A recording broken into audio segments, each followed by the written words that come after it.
రోహిత్ ఇప్పుడు మనం MCQ solve చేస్తున్నాం అనమాట. ఎంసీక్యూ అంటే ఫస్ట్ ఆఫ్ ఆల్ వీడు లాస్ట్కి వెళ్ళొద్దాం.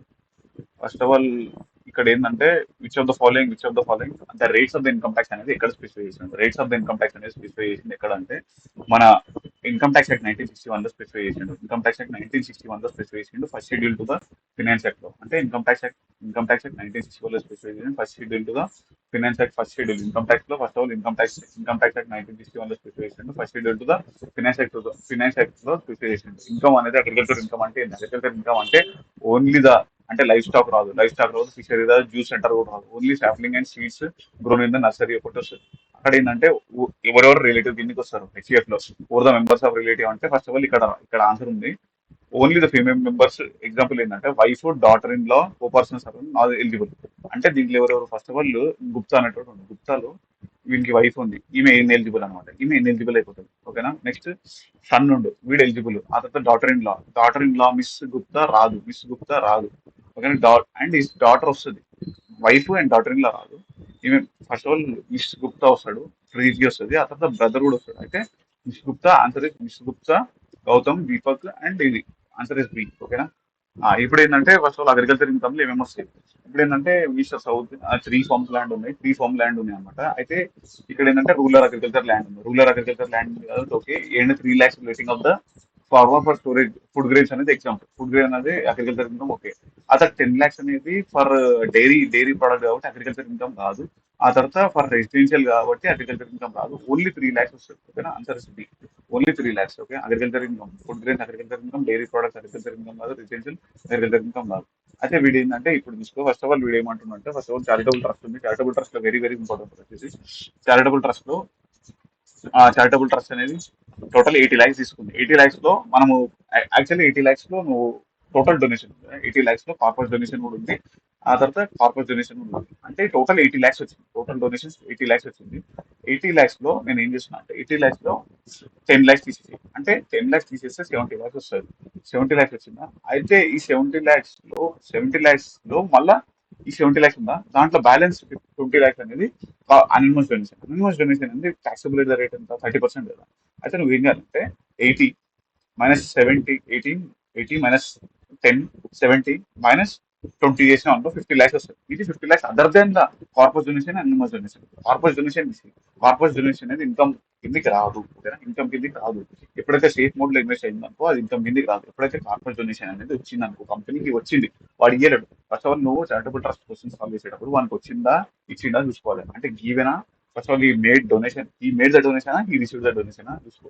ఇవి ఈ మేడ్ ద డొనేషన్ కాబట్టి అది మైనస్ అయిపోయింది. టోటల్ డొనేషన్ 50 lakhs వచ్చింది. ఆ తర్వాత వీడు ఏం చేస్తున్నా అంటే ఇప్పుడు మనం ఏం చేస్తున్నాం ఇక్కడ ఈ డొనేషన్ ఉందా, ఇక్కడ వాడు కార్పొరేట్ డొనేషన్ ఏమంటుండు. కార్పొరేట్ డొనేషన్ అనేది ఇప్పుడు జనరల్ కార్పొరేట్ డొనేషన్ ఏంటి 5% of total donation. 5% of total donation ఎంత 5% of total donation 80 lakhs. 80 lakhs 5% of total donation 80 lakhs. అంటే దగ్గర దగ్గర ఎంత వస్తుంది 4 lakhs or 1 lakh whichever is higher అనేది డొనేషన్. అంటే ఈ డొనేషన్ ఎగ్జాంపుల్ వాడు ఏమంటున్నాడు చెప్తాను. వాడు ఏమంటుందంటే ఇప్పుడు కార్పొరేట్ డొనేషన్ టోటల్ ఎంత వచ్చింది. కార్పొరేట్ డొనేషన్ టోటల్ 10 lakhs వచ్చింది. 10 lakhs first anonymous donation total 20 lakhs వచ్చింది. 20 lakhs లో 4 lakhs మైనస్ అయిపోయింది. 4 lakhs మైనస్ అనేది ఎగ్జాంపుల్ అనమాట. బ్యాలెన్స్ 60 lakhs అనేది ట్యాక్సబుల్ అవుతుంది. 115 పీబీసీ ఇది నార్మల్ ట్యాక్స్. వీడు ఏమంటుంది 4 lakhs తీసుకొని ఇక్కడ కలిపిస్తే టోటల్ వచ్చేసి ఇంత వచ్చింది. దాంట్లో 15% స్టాండర్డ్ డైరెక్షన్ తీసుకుంటే ఎంత వస్తుంది. Balance application of income 40 lakhs అనేది అప్లికేషన్ ఆఫ్ ఇన్కమ్ చేసిండు. ఓకే. ఈ బ్యాలెన్స్ అనేది నార్మల్ స్లాబ్ చేసుకొని ఈ ఆన్సర్ ఇంత వస్తుంది. ఓకేనా. అది దాని ఆ తర్వాత ఎక్స్ అనేది fail to report the international transaction price అనేది ఎక్స్ లిమిటెడ్ ఉంది. ఎక్స్ లిమిటెడ్ అని దేని company fail to report INC కాబట్టి 2% of transaction value 200% of under reported income. Reported ఉంటుంది, miss reported income. Under reporting అనేది 50% నార్మల్ గా, miss reporting అనేది 200% అది వేరే విషయం. కానీ ఇంటర్నేషనల్ ట్రాన్సాక్షన్ కాబట్టి 2% ఆఫ్ ట్రాన్సాక్షన్ వాల్యూ ఆ 200% విచ్ ఎవర్ ఇది ఏదైతే ఉందో బి ఆన్సర్ డి. ఓకేనా. ఇక్కడ మిస్టర్ గణేష్ అని ఉంది. గణేష్ యాక్చువల్ ఏంటంటే సెక్షన్ 104 సి ప్రకారం ఏంటంటే అప్లిబుల్ ఏంటంటే వాడు ఒకవేళ turnover more than 1 crore దాటిందనుకో, దాటిందనుకో 194 చేయలే కానీ హైజాక్ ప్రొవిజన్ ఉంటుంది 194 చేయగా, ఒకవేళ one turnover more than 1 crore దాటిందనుకో అయితే tax audit more than 1 crore దాటి ఫస్ట్ ఆల్ చెక్ చేయి, టర్న్ ఓవర్ చెక్ చేయి. ఆ తర్వాత నో ట్యాక్స్ ఆడిట్ అప్లిబుల్ కాబట్టి if TDS deduct then not tax audit అప్లిబుల్ కాదు కాబట్టి కాదు కాబట్టి అంటే ఫస్ట్ ఆఫ్ ఆల్ వీడేంది వీడు during the Ganesh running steel factories turn over during 2022-23 so 2.5 and estimated అంటుంది is the exit and even the consultancy and liable to deduct the tax if yes what is the అయితే ఇది applicable 194 CA ప్రకారం ఈ turn over exceed అయింది కాబట్టి and turn over exceed అయింది ఆ తర్వాత tax audit and not tax audit applicability for TDS and TDS deducted okay అయితే వీడు ఏం చేయాలంటే మోర్ దెన్ 1 ఇయర్ దాటింది కాబట్టి టీడీఎస్ 194 సిఏలో డిడక్ట్ చేసి next subsequent month deduct pay చేయాలి ఆ తర్వాత which rule imposes the top of tax అని పేరెంట్ కంపెనీ కన్సిస్టెంట్లీ లొకేటెడ్ ఏది nothing but A rule nothing but B అనమాట B income inclusion rule which of the top up అంటాం top up nothing but income inclusion rule in the scope of the ఇది observe చేసుకో before after ఇక్కడ ఏంటంటే so in scope of the MNCs ఏమేమి వస్తాయి global turnover more than 200 million US dollar ఉండాలి and plus profit more than 10% ఉండాలి profit before tax more than 20% $20 million ఉండాలి profit more than 10% ఉండాలి profit more than చూసుకో profit first of all global turnover more than $20 billion ఉండాలి 10% ఉండాలి profit before tax out the ఇక్కడ minimum alternative minimum taxes as per the pillar two ప్రకారం ఏంటి pillar 2 ప్రకారం the 15% 9% 15% 9% 50% as per global rules 9% as per ST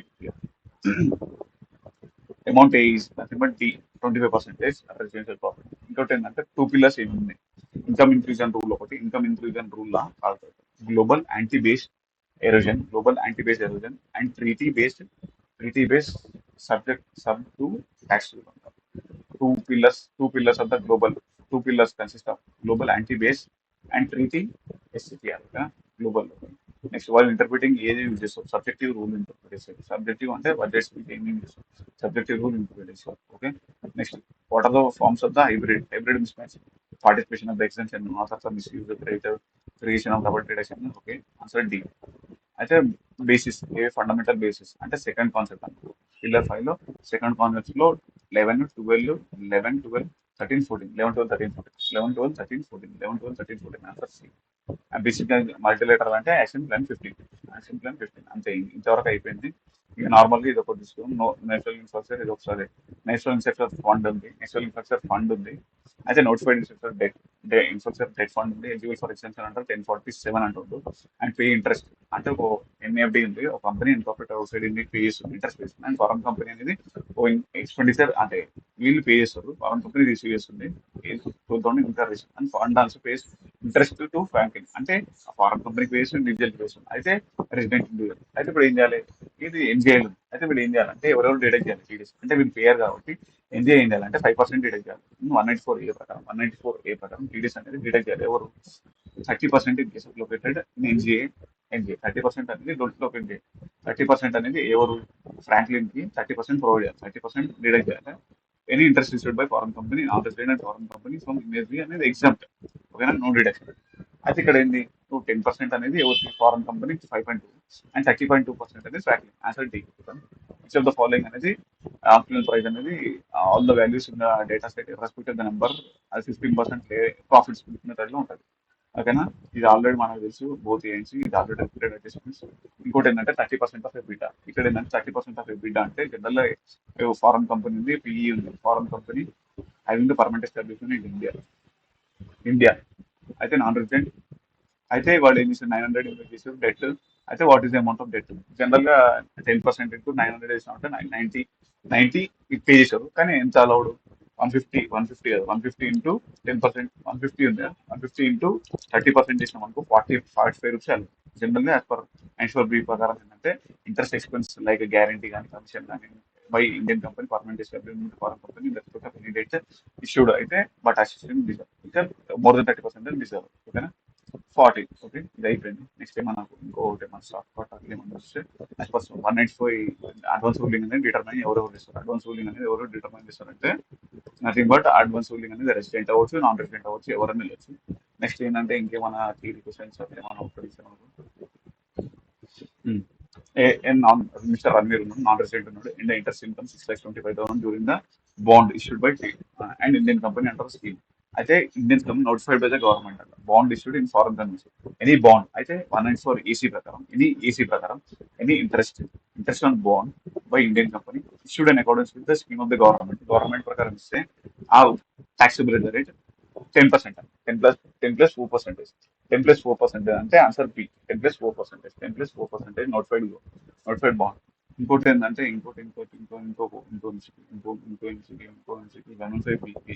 ఇది ఒకటి చూద్దాం. Mister బనీష్ అనేటోడు ఏం చేసాడు అంటే గోల్డ్ చైన్ దొరికింది. గోల్డ్ చైన్ లో ఇప్పుడు అన్ఎక్స్ప్లెయిన్ క్యాష్ లేదు కాబట్టి 60 + 25 + 4 అయితే 1,45,000 ఇంటూ టూ కొడుతుంది. టూ అంటే టూ గోల్డ్ చైన్ ఉన్నాయి, టూ కొట్టి 1,45,000 ఇంటూ టూ కొట్టి ప్లస్ 60 + 25 + 4 అయిపోయింది. ఇది ఒకట.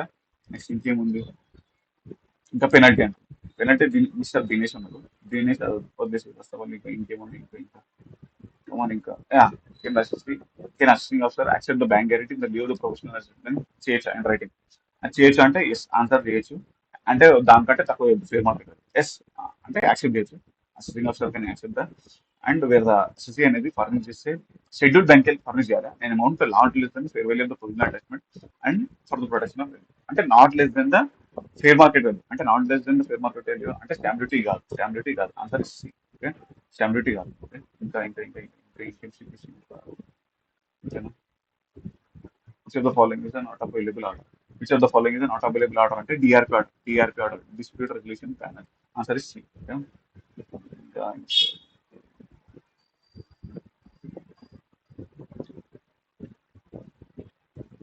ఇంకా ఇంకో which of the following cannot be adjusted in the competition of total income while ఏదైతే అడ్జస్ట్ చేయలేవు 26 years లో ఏదైతే ఉందో నాట్ ఇన్క్లూడెడ్ అది అడ్జస్ట్ చేయలేవు. Which of the following cannot be adjusted in the competition of total income while processing the return అంత 140 ఏదైతే 26 years ఉందో అది అడ్జస్ట్ చేయలేవు. ఓకేనా. ఇంకా అంతే అయిపోయింది నార్మల్.